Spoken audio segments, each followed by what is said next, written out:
some extent, good evening and welcome to QI, where tonight the joint is jumping.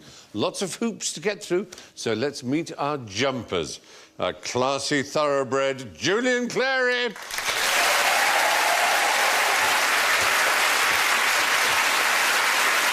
Fits as a flea, Ross Noble.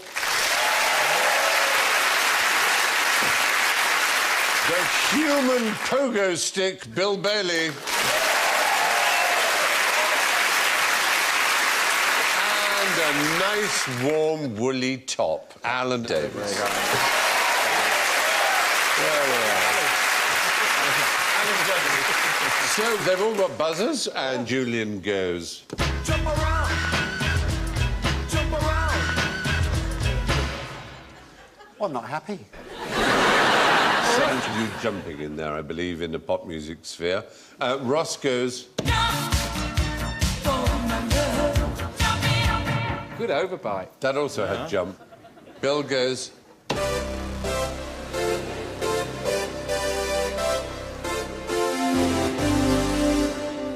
I've no idea what that means. That was the Van Halen. Alan goes. Tiny kangaroo down. A little jumpy thing too. So it's jumpers. First tonight, I'd like you all to give me your impression of some Mexican jumping beans. Hello there, we are jumping beans. Yeah. Good at jumping, we cannot help ourselves. No. La It's very cucaracha, la cucaracha. I have to say, They're not doing anything, they're there not is jumping. a slight embarrassment here. What's happened? We ordered the Mexican jumping beans over the internet. Oh. And they arrived in fully jumping form. Oh. But they have since died. I think this is... You've been had. This is a hazelnut. It Yeah. looks like it. I know it looks like a hazelnut. Yeah. And here they are. It's more like Mexican fidgeting beans. Yeah. Can I just say that in a wildlife documentary, it's a pretty poor excuse, isn't it? Yeah, it is. If this was a wildlife record, here's these... We had some snakes earlier, but when they came in the post, DHL tried to wedge them through the... I know, it's deeply shaming. How were they mistreated then? What's Well- happened? Because Springwatch will hear of this. Can we revive them with some powdered Doritos? Play some Mexican music and they'll be up and running again. Oh, no. I'll just crack one open. There's something in it. Yes, there is. Tiny battery. Yes. There's a creature. There is a creature in there, there's a larva. A larva which has now sadly died, as you... They've Where hatched, did you they've get them become... from? Is it a flea of some kind? Is it a coleoptera? Is it from the coleoptera? You wanted to say beetle, aren't you? I want to say beetle. I said coleoptera. Which just is to try and even hit- a really smart way of saying beetle. because this is that sort of programme, isn't it? It's not BBC Actually, Breakfast, is it? Well, I want you to say not Coleoptera, but Lepidoptera. Oh, you mean butterflies? Well, No. moths. Moths? Yes. They're the larva of a moth. Ah, right. And to be fair, they are seeds, not beans. Yeah. Up to 20 million of them are exported from Mexico every year around the world For, as a novelty. Comedy purposes. Yeah, for comedy purposes. Anyway, the Mexican jumping bean isn't really a bean, but it does jump, and it does come from Mexico, from the Sonoran Desert, in fact. right. In Sonora, we're going to stay. What's unusual about Bailey's pocket mouse? Wait a minute. Obviously, That's it. Bailey's pocket mouse doesn't look like that. No. If you take away the handsome features, that's it, Bailey's pocket mouse. Is it some sort of desert mouse that doesn't drink or something? Well, you're almost right. You're very close. Oh, it does drink, but only Baileys. Yeah. That's right. It shins up the bottle like that, and it brings its own miniature parasol. There is a particular oil-bearing plant in Mexico. Jojoba. Yes! And it was thought for many years that the Bailey's mouse Yes. was the only one that could tolerate eating it, because it is basically disgusting to all other animals. So they can survive on shampoo. Well, that's the point, yeah. It has then become a useful oil. Since whaling stopped it has some of the same properties as whale oil. A lot easier to apprehend. Yeah, than a whale. Exactly. You just get hold of a jojoba plant and it gives off this oil. But very few animals eat it, and very few animals are tolerant of it, because it's disgusting oil. Well, not if you're a Bailey's mouse, it's not. Exactly. And it was thought to be the only animal that could eat it. And in fact, 3 others have since been discovered that are also capable of surviving. Pete on Burns. Jojoba. Pete Burns is one. Sean Ryder is another. And Bez, yeah. Your 3 go-to jojoba guys. As an oil, it's a laxative, and so some people use it as a frying oil, so that when you fry things in it, it just runs through you. So it's just a good way of keeping on the diet. But mostly jojoba is used for Shampoo. Your skin. your skin, shampoo, cosmetics. Yes. Who was it who made jojoba famous? Billy Well- Connolly. Billy Connolly, exactly, did a famous routine about jojoba. What's that? What the fuck's that? Jojoba? Jojoba?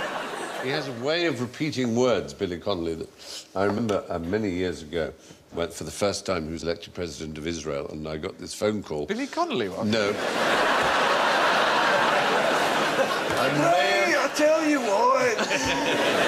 Israel, it's a lovely phrased this the place. wrong way, but this particular person had been, and the phone rang, and it was Billy Connolly. He didn't introduce himself. He just went, Benjamin Netanyahu. And I said, what? He said, Benjamin Netanyahu. And I said, sorry, who is this? He went, Benjamin Netanyahu? What's that about? For fuck's sake, Benjamin Netanyahu? And then he put the phone down. I thought, it was Billy Connolly riffing on the name Benjamin Netanyahu. Yeah, and he would have done the same with jojoba. Jojoba. The month before November, that was the joke, wasn't That, exactly. Sometimes Paul O'Grady phones me up and just goes, oh, then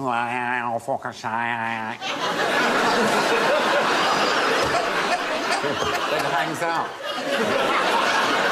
What's that? Get that? No. Stop it. No, don't. Doesn't say no, don't. Doesn't it? No, that's Frankie Howard. Oh, damn it. So easily confused.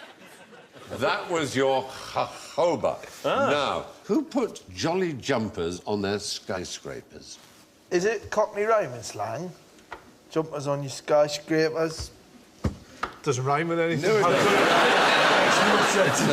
Cockney not rhyming slang. I'll tell you what, I put a jumper on a skyscraper. What's a skyscraper? it? Rhymes with rapers, that's all. Oh, stop it. Stop it right now. They swoop out the sky. A horrible bunch of skyscrapers. Go back in time.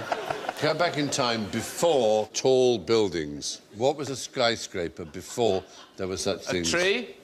No. A hut. Was it an erection? No, it wasn't that. Some sort of plane or aviation device. Was it an aviation device? Look at the picture. Look at the picture. sail. And think. Oh, A mast? Yes, the top one was called the skyscraper, but above it there would be another one, which was called the Jolly Jumper, and the Jolly Jumper was the highest sail on a boat. So it would be a sailor who would put a Jolly Jumper on a skyscraper. Oh. Isn't that pleasing? That is quite interesting. Yeah, I'm glad you're interested. The other... Crow's nest? Vest. Spinnaker, football commentator. But anyway, talking on skyscrapers and jumping is, of course, our theme. There's a famous kind of jumping that originated in Polynesia. Bungee. Bungee? Bungee jumping. How did that Bungee. begin? It was the tribesmen with the twines. Yes, it was- Twine themselves up. They used vines. Yeah, vines, twines. Vine, Yeah, exactly. Yeah. Rhyming slang, wasn't Vine, it? twine, yeah. Oh, the vines, Swine, twines. vine, Yeah, no, they're yeah, vines, so yeah. they tie it around and then they Nice. jump, but they didn't sort of... They tie it around go like that ankle. It would go into the mud. The heads go into the... Exactly. And right we have into the film mud. of precisely that. Oh, Here you are. there we It's go. pretty scary. Whoa. Yeah. Oh, that's got What an idiot! But the thing about... All the women are laughing their heads off. That's the Pentecost Islands in the South Seas where it was first observed. And do you know who brought it to the world's attention? Butlins. No. It was David Attenborough, 50 years ago, did a documentary in which he showed this, and then Oxford Dangerous Sports Society started doing it off Clifton Suspension Bridge. Yes. But the first official bungee jumping was done by A.J. Hackett in New Zealand. Exactly. Queenstown. Oh, yeah. Near Queenstown. There's the bridge, and you're about to see a superhero, a man of astounding courage and bravery, do a bungee jump off the original A.J. Hackett Bridge. There he is. Can you see him there? He's fat. It's me! There I am. That was me bungee jumping just earlier this year, in fact. Goodness me. And do you know, the weird thing is, I am the biggest coward in the world. The moment I was picked up by the relief boat that picked you up, I said, I want to do it again. The adrenaline surge is so enormous. It is the biggest fun I've ever had. And does it pull at your ankles? Well, the major problem usually is detached retinas, actually. Yes. People get pop-eyed. What about when we went scuba diving and your mask was too tight? Remember that? Yeah, I don't His eyes nearly came out of his head. He was inside the mask. And these massive eyes. We're all going, look at Bill. Check is all right, check is all right. And when we found out it was all right, I laughed. No, can I just... Wait. Well, rewind. Can we just go back to the bit where you said, when you checked we were all right, you were laughing my head. You were laughing from the minute my face came out of the water. There was blood. There was blood pouring out of my eyes. You had no idea? You had no idea? I had no idea. I was Couldn't going, feel what? anything. People were going, oh my God! Oh my God! I went, what? Like Carrie or something with blood streaming from my eyes. We used to get eyeballs. It took quite a long time for them to recede as well. Yes, it did. And a lot of laughing was going on. I thought you had some sort of magnifying mask on, but when he took the mask off, they were still enormous. Anyway, there's an even more extreme form of jumping, which is bungee in the dark, where you can't tell how far you've fallen. In the dark? That's a cocktail. Bungee in the dark, please. You've no idea how far you're going to fall. What are bungee ropes usually made of? Elastic. Latex, yeah. Oh, I've got a suit in latex. Have you? Just had it made. I would like a photograph sent to me of that, please. In 2008, one Carl Dionisio used one made from 18,500 watts joined together. Socks. Also latex. Elastic bands. Condoms. Ladies. Condoms is the right answer. That's the greatest condom bungee of all time. If they all inflated, it would be like the scene from Up when the house takes. It would indeed. And was there just loads of really tired women just in his garden? Yes.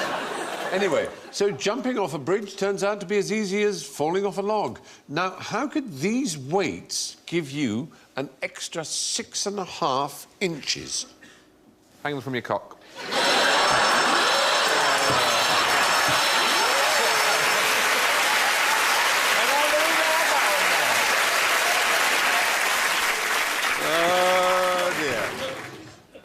Is it to do with stretching out your spine? No. There's some sort of inscription on here.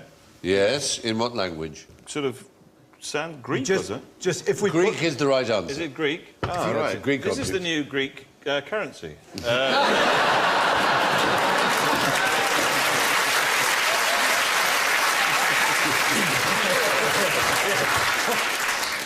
Hang on a second, I'll just get Wilma. You're getting it the wrong way up. Yeah. Get it the wrong way up. No, I've got no signal, I've got nothing. do it that way. No, the other way up. that way, sorry. That's it. That's it. The mad thing is, if Bill and I were to put these two things together, we would unleash the apocalypse. So you're not allowed to. Keep away. Yeah. They're called halteres. They're Greek. OK. And they gave you an extra 6.5 inches advantage at a sporting event. Yeah? Yeah. Punching with rocks. 6.5 inches. Hurling with the other hand and that weight gives you more of a spin. That's a thought, but it's Discus. certainly an event in which you are judged by the greatest distance you have covered. Or the long jump. Long jumping. You use these. You just You'd fling think your that hold. arms out. At first, when people found them, they thought they might be used as a handicap system for people who were better at long jumping. They would hold them back and weigh them down. But actually, you wind it up, you wind it up, you wind it up, and then you jump, and it gives you an extra 6.5 inches advantage. And also, you look like that. You can see them depicted there, just a there pair of them any, hanging on the plate.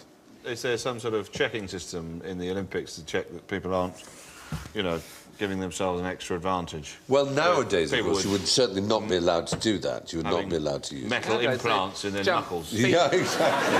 That's what you get nipples, and then, you know, the piercings, Yeah. big magnet at the other end. Turn it on! You go and knock us first across the line. What was so the hammer then? What's all the? I don't understand. That's Celtic. Putting the shot was a Yeah. Celtic one. But the original Greek ones were the discus Yes. and the javelin and standing long jumps. Standing long jumps existed until 1912 in the Olympics. In other words, you didn't run up, you just went, yeah. And the record, bizarrely, it is a pure coincidence, but the record for the standing long jump is 12 feet 2 inches. No way. And it so happens that the distance between there and there is exactly 12 feet 2 inches. And I'm gonna do it for you now. The world record standing long jump is exactly that distance. Was it set by that man with the flat cap and the cigarette on the right? He was furious. He's furious that this bloke was doing it because the other bloke copyrighted the idea. Yeah, exactly. Have you heard of Fjärleppen? Lippen. It sounds It Scandinavian. exists in East Anglia and in Frisia, and mostly in Holland, though. Or jumping the canals. the dikes. Yeah. Jumping the dikes using a pole. And it's a big sport. And we do it in Norfolk, where I come from. You know they've got bridges now. Yeah. So much less fun. And you can actually see some... No, mock ye not. Watch some film of some Brilliant, splendid that's great. Fjärleppen performers, and you will be impressed. Here you are. Big run. Whoa, and... Yes! Oh. And didn't even fall over. Oh, look at that. Less fortunate. Yeah. Just to prove it's not as easy as you think. And... Oh! There you are. Fjärleppen. Wow! That's a good one. Yep. Isn't that? You can watch that forever. Yeah, couldn't they you? should do that. Like, instead of just straightforward pole dancing, they should just have, like, a loose brass pole, and then a woman in her pants runs out. Hey! And then it's less sexual, you know. It's, you can watch it arcing. I think it is sexual. You're I in think, yeah. desperate need of help, Ross. Now, you have some jump leads and some bits of old phone. Show me how to telephone a catfish. Oh. Jump leads and bits of phone, all right? Phone. I want you Actually, your to show me Yeah, oh yeah, sorry. using these implements That's real.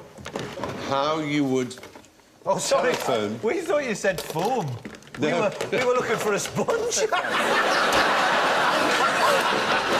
have we got to do? Using these items, you should be able to telephone a catfish. This is like Blue Peter, is it? It is, isn't it? I know. Oi, catfish! Now, what you have to do, Power of bidder! you have to telephone catfish. Hello, 118, 118. Could I have the number of a catfish, please? Thank you. You're in America. Yep. Catfish, there you can see one behind you. Highly popular dish all over the southern states of Louisiana and places like that. There's a way of catching catfish using a telephone. OK. Yeah. I'm just going to chuck something out here. Throw it at I'll me. throw it. I'll see what the group thinks. There's a small electric current that passes through a phone line. Yep. So I isolate. It passes here, here, here, and here. Yes, the current passes here, here, and here. So point A, B. Listen carefully. We'll say this only once. I'll say this only once. And then you place the these are called the powerful bulldog clips upon the two terminals here and here.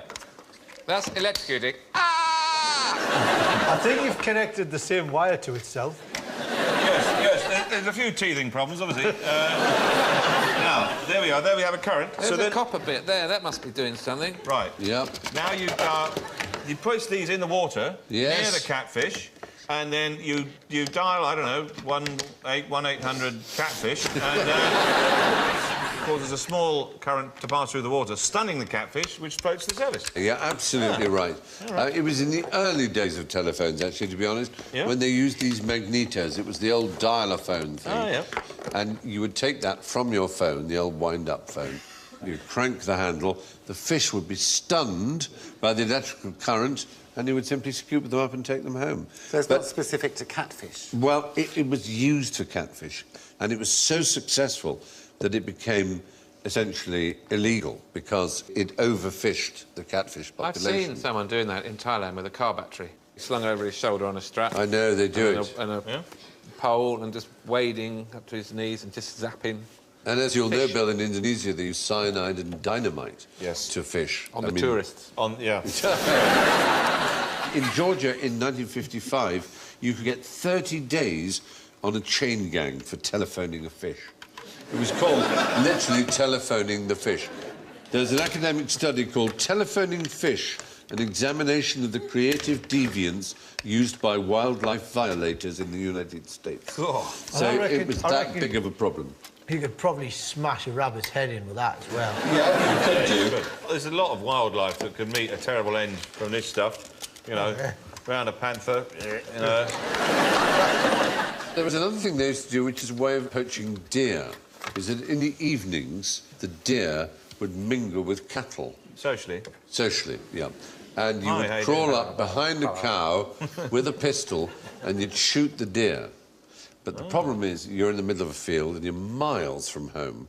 So what you would then do is you would get an air pump and you would place it up the rectum of the deer and you would pump it full of air and you'd put it on the river and it would float downstream to your partner, who would then place it on the boat. It was a way of transporting poached deer by pumping them By up. pumping them with air up the... Up the Jackson. I thought they were standing behind the cow to shoot the deer so that the other deer would think the cow did it. Exactly. but actually, it goes further back than that. Native Americans used walnuts and buckeye leaves to grind and drop them in the water, which would instantly deoxygenate the water downstream. And the fish would come straight to the surface. Cunning. Which is very, very clever. There are ways of catching fish that are sort of unfair. It's very easy. I've caught mackerel with nothing that resembles a lure of fish. A simple shopping trolley. But by singing? Just by singing. Singing. They're so stupid. Yep. They really are. Tell it. Anything. You could just lower a piece of paper with hook written on it, and they would...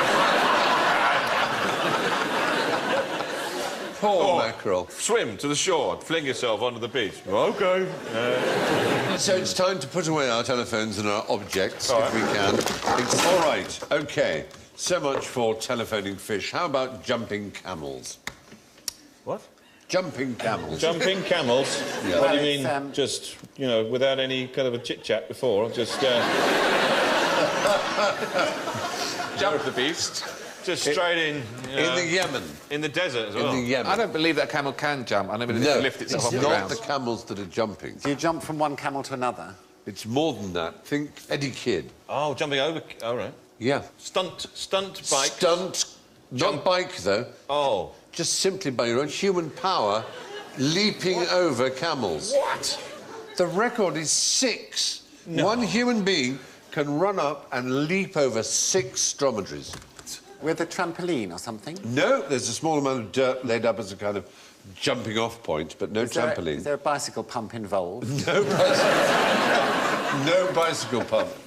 I mean, Yemen has some of the world's severest water shortages. It's got a 50th of the average of the world's water supply. Despite the fact that they have so little water, 40% of the water they have is spent on cultivating Golf what? courses. No, they don't have that in Yemen, no. Something that they are addicted to. Coffee, tea. Something they chew. Oh, Chewing gum. Cat. Cat is the right answer. yes. Cat. Cat. There it is. Cat. You can see it behind you. Not cats, but cat. Cat is a herb. It's a slight stimulant. It's not like cane or speed or anything like that. It's not like an amphetamine. It's more like an espresso. Well, It gives you a kind of buzz. yeah, it's like an aero. Oh. It's about a third of the economic activity of the Yemen. No put wonder into they're one doing so country well. Goes into cats. Don't they have cat houses in London, don't they? Where people actually go around and chew it. They sit Yep. like the Yemeni blokes just sit around Yep. just for days on end. And That's the fine if older men get huge pouchy cheeks because they fill so much of it. Oh, I know where I'm going for my holidays.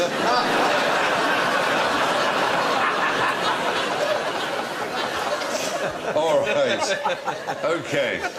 So, while we're there, what did the environmentalists say to the camel? Stop farting. They produce a lot of methane. Yes, they do. Where in particular? Out their arse.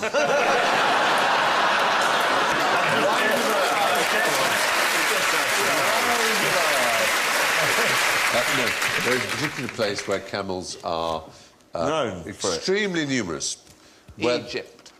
Yes, but this is a place Oh, no, where... Australia. Is it Australia? Australia. We've got more wild camels in Australia than anywhere else on the planet. Exactly. They have the highest number of feral camels.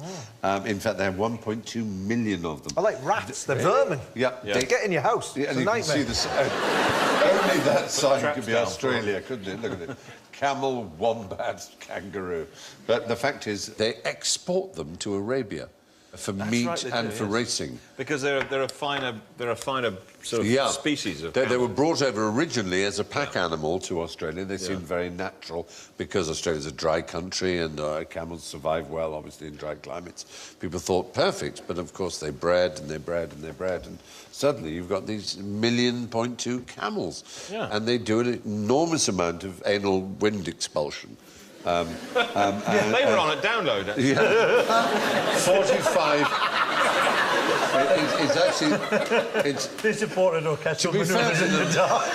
To be fair to them, it's not so much anal as oral. It's 45 kilograms of methane a year.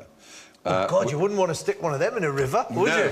They'd put it It's like the a equivalent speedboat, of a wouldn't metric- you? I've shot a camel. It's the equivalent of a metric ton of CO2 in its impact on global warming. It's quite extraordinary. It's a sixth the amount of the average car. So now there's a company called Northwest Carbon, which has set up a thing where you offset your carbon footprint, if you're an Australian car driver, by paying this company to go and shoot camels. Which is basically a bit unfair because, let's face it, Europeans with cars are as unnatural to Australia as camels are, and it seems a bit unfair. Why shouldn't the camels shoot the humans? Yes. Here's the thing, though, while we're talking about all this whole business of ecology, Sainsbury's, the supermarket chain, very useful supermarket chain, the great thing about Sainsbury's, it keeps the scum out of Waitrose.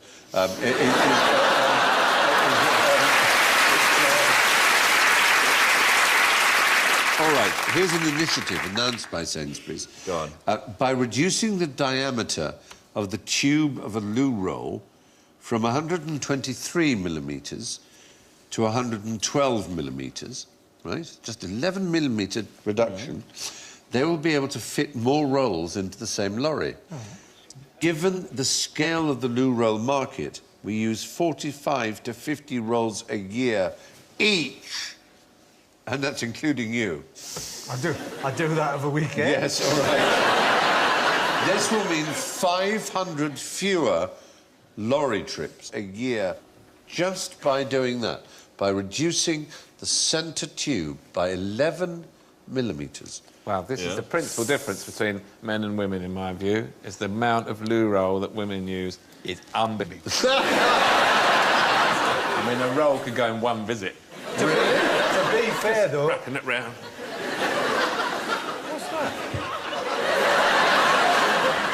At least women don't pee all over the floor. You know that that's not true. Lot of women clapping there. Obviously, they do use more loo, but it's a lot harder for them to shake than it is for us. Do you know what I mean? Cheeky flick, everything's fine. For a woman to do that, she's got to get on a swing. Or one of those power plates, you know, the ones that go... One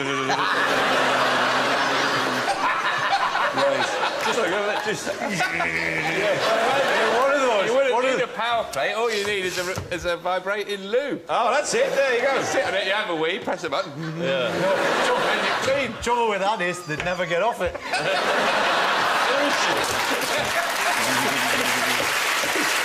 You coming out of there? Oh, God. I think I've got diarrhea. Now, here's the question. Here's The shaken vac. Drinking leaves of water. I have to tell you that the little baby Jesus, whom I have never believed in until this minute, has told me to change the subject. All right. And we're going to jump. As we're jumping, we're going to jump. We're going to jump to Spain. We're on a roll.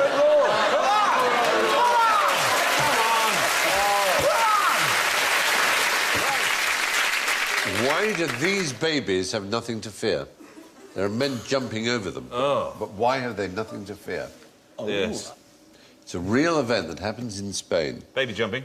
Baby jumping it's the baby jumping festival, El Colacho. El Colacho. Yes, of course. Near Burgos in northern Spain, in the Castrillo de Murcia.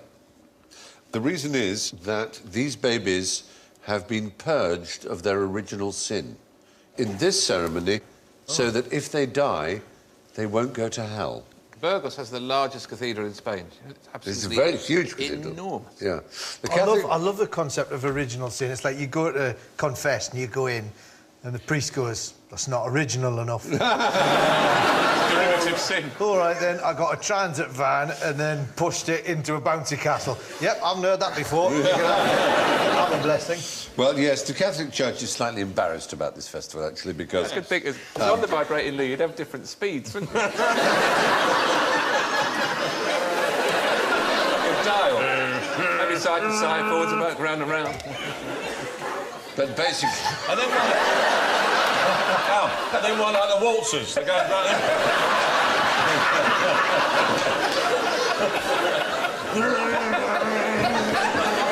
There are no reports of injured babies. All right. So you may prefer to indulge in a Japanese ceremony called the Hadaka Matsuri. It's the Naked Festival. Raw baby eating. Yep, it takes place in Okayama. There they are. 500-year-old event. It culminates in 9,000 men in loincloths wrestling in mud. Are they all men? Some of them look like women. Well, they're all There's men. a woman in the middle there, surely. No, she's a man.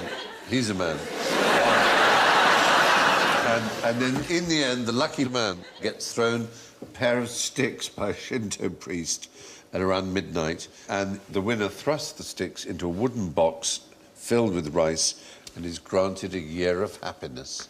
It seems a perfectly normal way to behave to me, don't you think? Yeah. So run me through it again. You get a pair of sticks. 9,000 naked men wrestle in mud. with great big pouchy mouths. And then eventually, a Shinto priest throws 2 sticks to the winner, who sticks it in some rice and is granted happiness. OK. Yeah, that's it. I love rice. Yeah. Is that... Yeah. 5 stars on TripAdvisor, this, wasn't it? Yeah. All right. Jumping out of planes now. What? OK, what happens if you wear your parachute upside down? You get back on... You're going to say you get back on the plane? Yes, Bill, you're in first. I was going to say that you just it comes out the wrong way, and you're fine. It's inside out. Yes. You go upwards and you go back on the plane. Whoa! I would think you'd be all right, wouldn't you? The parachute would catch the air anyway and it would open. I have some experience of this. Yes, go on, tell us. I've done a tandem jump. I was once tossed through a hatch strapped to a red devil.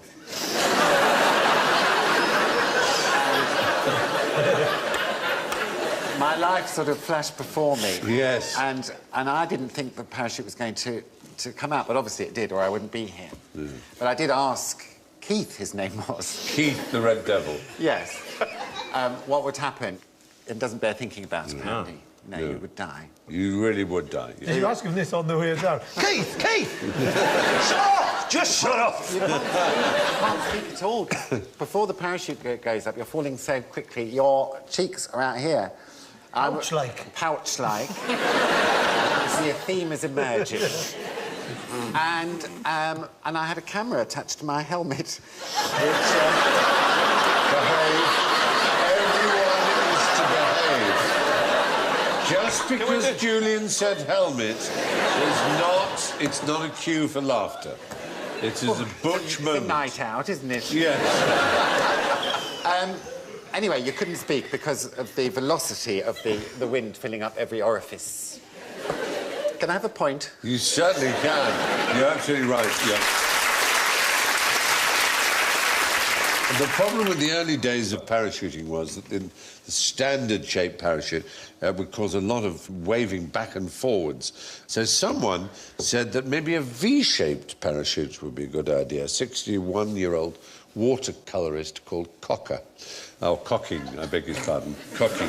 Robert We have Cocking. like an innuendo buzzer then. Every No, time, every time his there's a name was helmet. Robert Cocking, and he tried out in 1837 the V-shaped, and he became parachuting's first fatality. You know, there's this probably got this on the cost, but you know that the SAS, you know how they do the old abseiling out of the helicopters? and Yes. stuff? They actually... Rappelling, you're thinking of. What? Rappelling.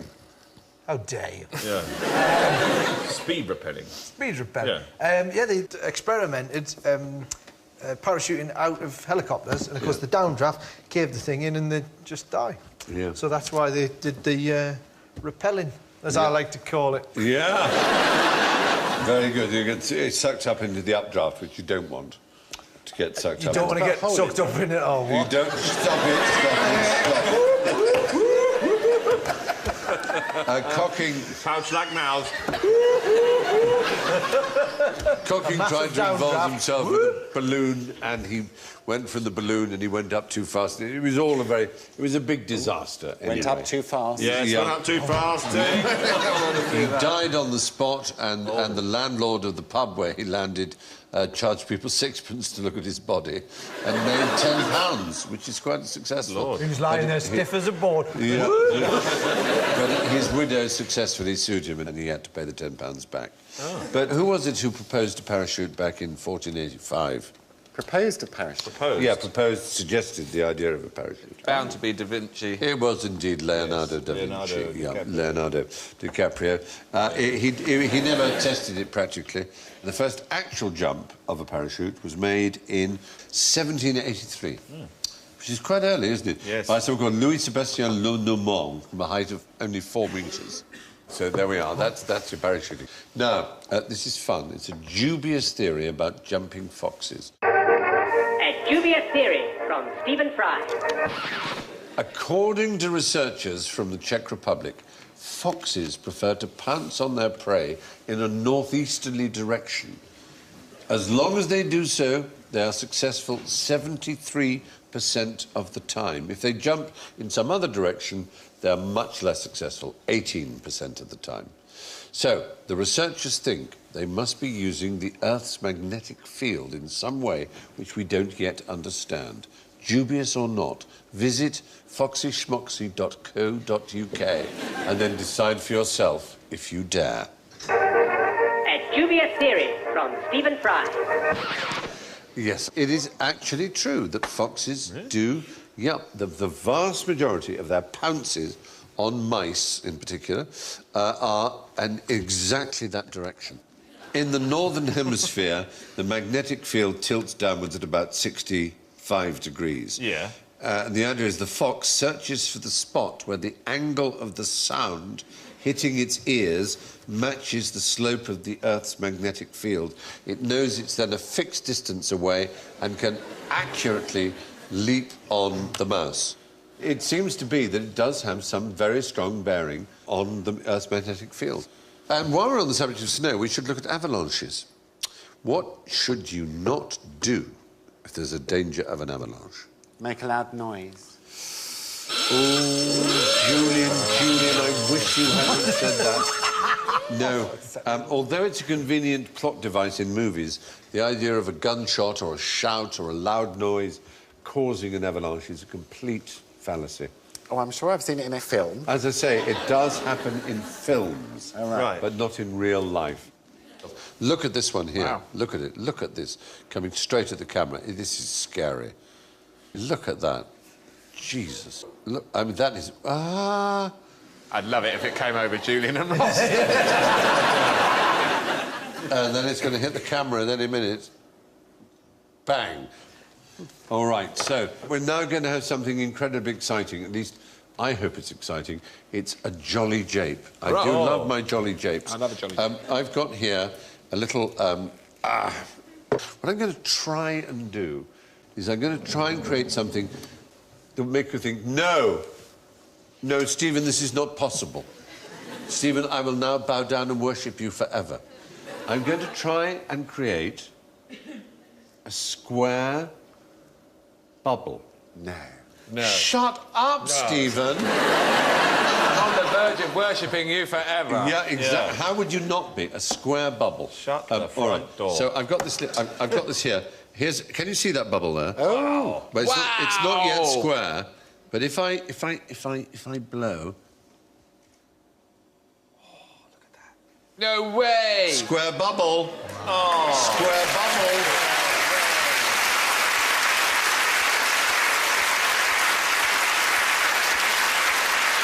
How amazing is that?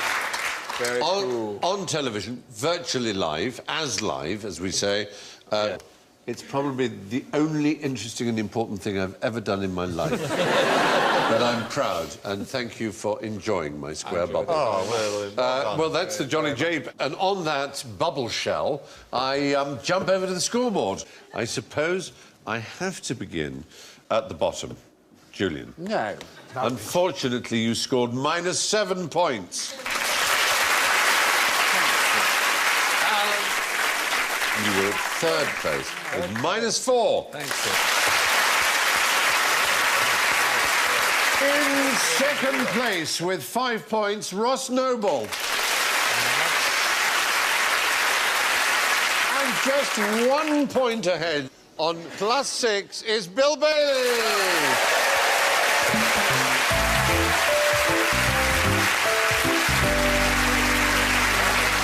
Well, that's all from Julian, Ross, Bill, Alan and me. Be adorable to each other always. Good night.